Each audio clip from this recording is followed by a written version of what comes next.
सर्वांना कृष्ण जन्माच्या हार्दिक शुभेच्छा. तर मी माझ्या घरी माझ्या परिवारासहित मोठ्या उत्साहाने कृष्ण जन्म मनवते. त्यासाठी मी काय तयारी केली, कशी सजावट केली मी तुम्हाला दाखवणार आहे. 15 ऑगस्ट होते तर आरुषीचे पप्पा आणि आरुषी दोघं घरी होते. त्यांनी मस्तपैकी मला सजावट करून दिली होती. छानपैकी मी तयारी करून घेणार आहे. आवश्यक ते भांडे, झोका वगैरे स्वच्छ धुवून घेणार आहे. बाहेरचा सुंदर पाऊस सुरू होता. सणवार म्हटलं की घरात कसं वातावरण असते, किती प्रसन्न असते हे सर्वांना माहीत आहे. मस्तपैकी बाप्पाचे मंत्र वाजत असतात. कसा वेळ जातो कळत नाही. दुपारी छानपैकी मी कृष्णासाठी मस्तपैकी सुंटोडा तयार करून घेतला होता. थोडं आमची सजावट झाली होती.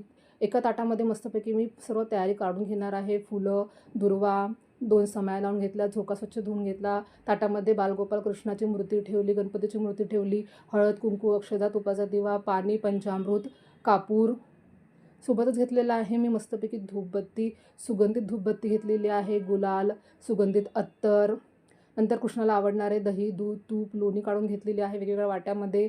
आणि गणपती बाप्पासाठी आवडता प्रसाद गुळ खोबऱ्याचा आणि कृष्णासाठी छान वस्त्र, हार आणि छान असं सुंदरसा मोराचा मुकुट घेतलेला आहे बघा. नंतर मी फळं पण ठेवलेले आहे, केळं, काकडी आणि नारळ ठेवलेला आहे. सुगंधित अगरबत्त्या घेतलेल्या आहे. कृष्णाला आवडणारा मस्तपैकी बासरी पण मी पूजेमध्ये ठेवलेली आहे बघा. अशा पद्धतीने छान अशी मी पूजाविधी काढून घेतली आहे.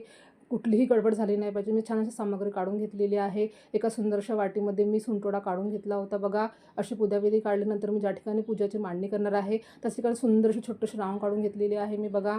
छान अशी सजावट झालेली होती. आता मी पाळणा वगैरे छान सजवणार आहे. सुगंधित फुलांनी सजवणार आहे. कृष्ण आहे तर त्यांना सुगंधित वस्तू फार आवडतात.